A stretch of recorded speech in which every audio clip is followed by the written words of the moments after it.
हरे रंग का विशालकाय शरीर, मजबूत हाथ पांव और असीम भूख गांव वाले हल्क को देखकर डर जाते थे। वह दिन में 5 बार खाता था, फिर भी उसका पेट नहीं भरता। लोग उसे अजीब समझते थे, कुछ लोग तो राक्षस तक कह देते थे, लेकिन कोई नहीं जानता था कि इस भयानक दिखने वाले शरीर के अंदर एक बहुत ही कोमल और सच्चा दिल धड़कता है। उसी गाँव में रहती थी एक लड़की रिमझिम, शांत स्वभाव, सरल मन और आँखों में गहराई। पहली ही मुलाकात में रिमझिम समझ गई थी कि हल्क दूसरों जैसा नहीं है। वह बच्चों को कंधे पर बैठाकर घुमाता, बूढ़ों का बोझ उठाता और किसी को तकलीफ में देखता तो सबसे पहले मदद को दौड़ता। एक दिन रिमझिम नदी के किनारे बैठी रो रही थी। हल्क ने दूर से देखा और धीरे धीरे पास आया। तुम रो क्यों रही हो? उसने भारी लेकिन सच्ची आवाज में पूछा। रिमझिम घबरा गई, फिर उसे हल्क की आंखों में सच्चाई दिखी। उसने अपना दुख बता दिया। यहीं से दोस्ती शुरू हुई और दोस्ती धीरे धीरे गहरे प्रेम में बदल गई। हल्क रिमझिम को पूरे दिल से प्यार करता था। अपने हिस्से का खाना भी वह रिमझिम के लिए बचा लेता और रिमझिम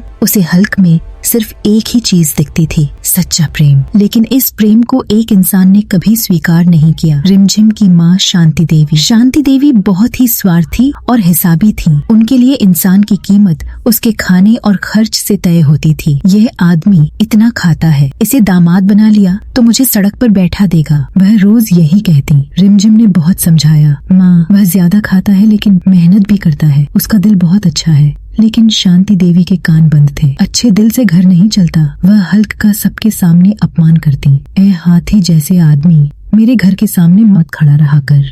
इतना खाने वाले को मैं कभी स्वीकार नहीं करूंगी। हल्क सब चुपचाप सहता रहा क्योंकि वह नहीं चाहता था कि रिमझिम को दुख हो। फिर 1 साल गांव में भयानक अकाल पड़ा। खाने को अनाज नहीं था। लोग एक वक्त की रोटी के लिए तरस रहे थे। उस समय हल्क ने अपना सारा खाना गांव वालों को दे दिया, खुद भूखा रहने लगा। रिमझिम रोते हुए बोली, तुम खुद को खत्म मत करो। हल्क मुस्कुराया, तुम खुश रहो, वही मेरे लिए काफी है। लेकिन शांति देवी फिर भी नहीं बदली। देखा, इसी आदमी की वजह से गांव में खाने की कमी हो गई है। यही अन्याय भारी पड़ गया। उस रात गांव में अजीब घटनाएं होने लगी। माँ काली के मंदिर से ढोल की आवाज गूंज उठी। काली माता की आंखों से अग्नि सी रोशनी निकलने लगी। पूरा गांव भय से कांप उठा। माँ काली स्वयं प्रकट हुई, गंभीर स्वर में बोली, जो सच्चे प्रेम का अपमान करता है वह मेरे क्रोध से नहीं बचेगा। माँ काली सीधे शांति देवी के घर पहुंची। शांति देवी भय से कांपने लगी। माँ मुझे बचा लो, वह चिल्लाई। माँ काली बोली, जिसने स्वार्थ में आकर सच्चे मनुष्य को तुच्छ समझा उसे शिक्षा देना आवश्यक है। क्षण भर में शांति देवी के घर का सारा भोजन पत्थर बन गया। दिनों तक वह भूखी रही। तब उन्होंने समझा भूख क्या होती है, अपमान क्या होता है।